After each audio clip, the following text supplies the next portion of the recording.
جو ہماری مجلسوں کو رب کی بارگاہ میں قبول کروا رہا ہے۔ بے شک بے شک۔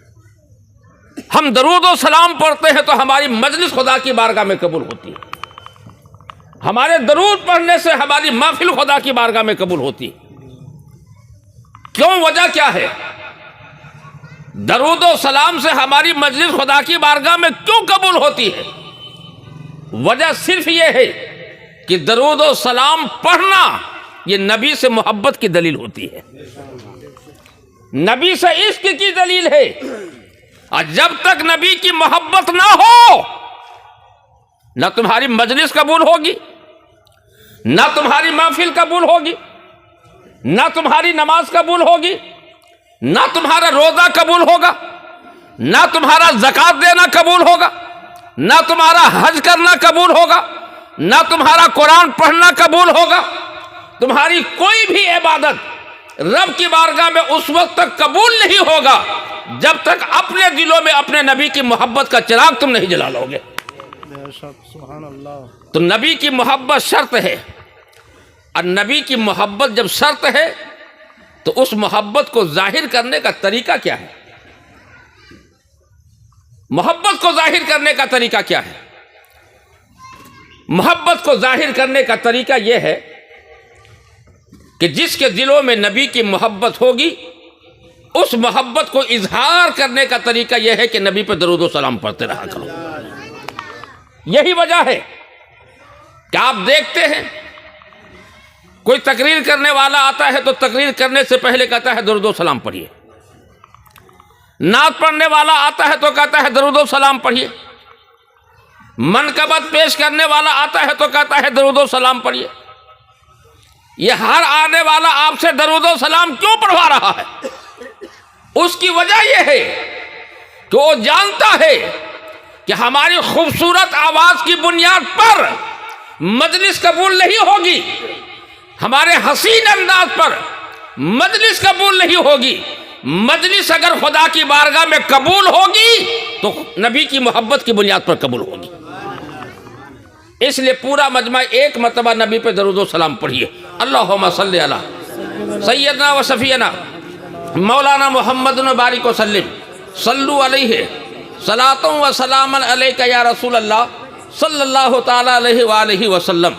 اور آپ کو میں بتاؤں کہ درود و سلام یہ عبادت ہے اور محبت بھی ہے۔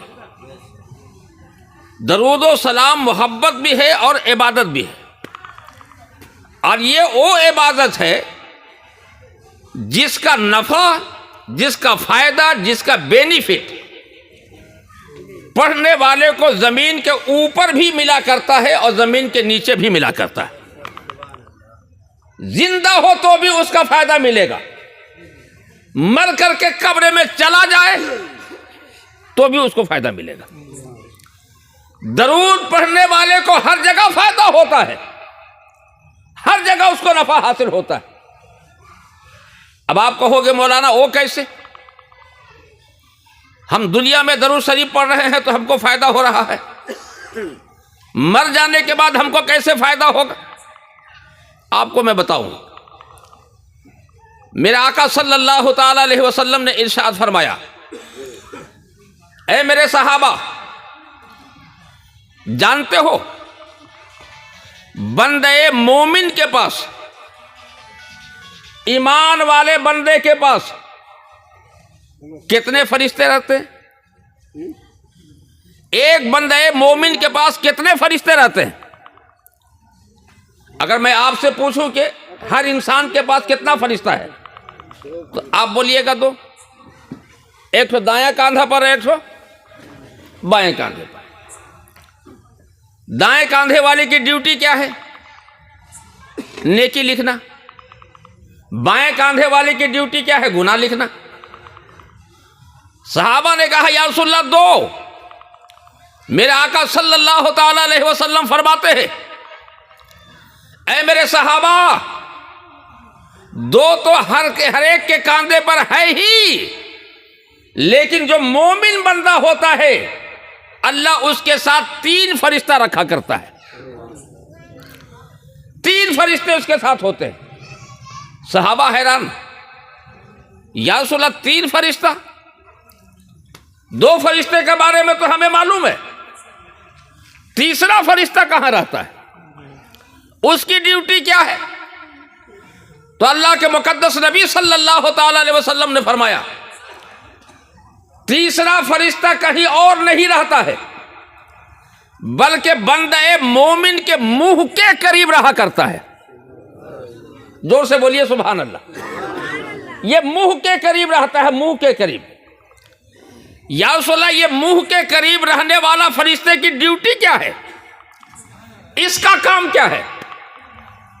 میرے آقا صلی اللہ تعالی علیہ وسلم نے فرمایا یہ بندہ مومن کے منہ کے قریب جو فرشتہ رہتا نا، اس کی ڈیوٹی یہ ہے کہ جیسے ہی وہ بندہ مومن درود و سلام پڑھتا ہے، یا نبی سلام علیکہ کہتا ہے، یا رسول سلام علیکہ کہتا ہے، جیسے ہی بندہ مومن کے منہ سے یہ نکلتا ہے کہ مصطفیٰ جان رحمت پہ لاکھوں سلام، شم بزم ہدایت پہ لاکھوں سلام، میرے آقا فرماتے ہیں کہ جیسے ہی بندہ مومن کے منہ سے درود و سلام نکلتا ہے، وہ فرشتہ اس کے درود و سلام کو لے کر کے میری بارگاہ میں حاضر ہو جاتا ہے، میری بارگاہ میں حاضر ہو جاتا ہے، میرے پاس لا کر کے اس کا درود و سلام پہنچا دیا کرتا ہے۔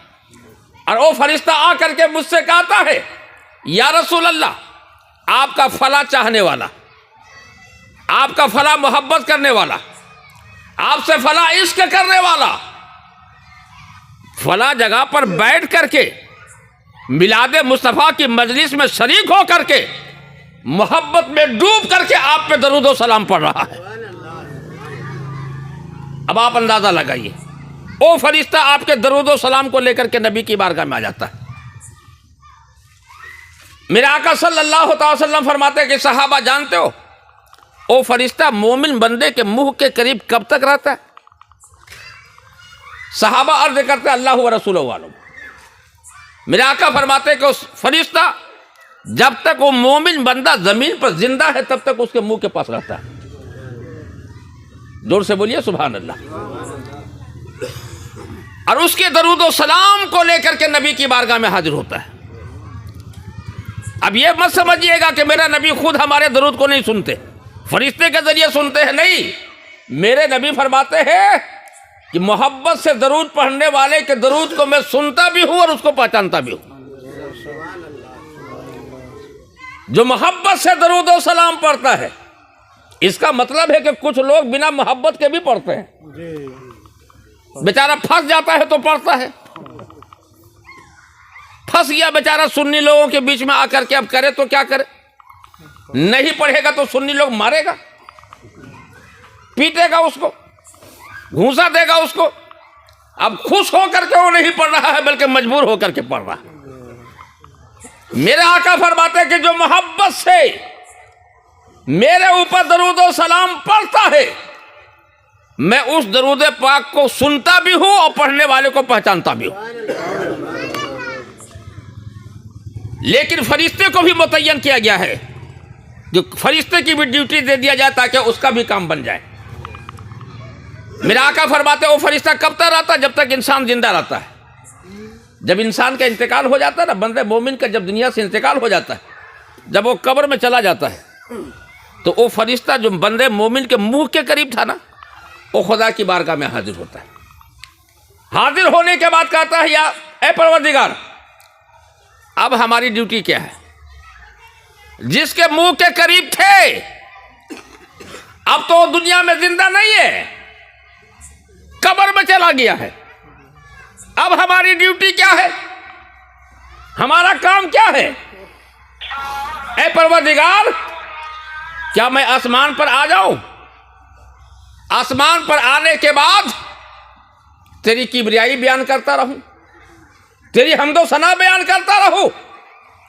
اللہ فرماتا ہے کہ اے فرشتے، کیا آسمان پر فرشتوں کی کمی ہے کہ تو یہاں آنا چاہتا ہے؟ تب وہ فرشتہ کہتا مولا، اگر آسمان پر نہیں تو پہاڑ کے اوپر چلا جا رہا ہوں، پہاڑ کے اوپر بیٹھ کر کے تیری تسبیح پڑھتا رہوں گا،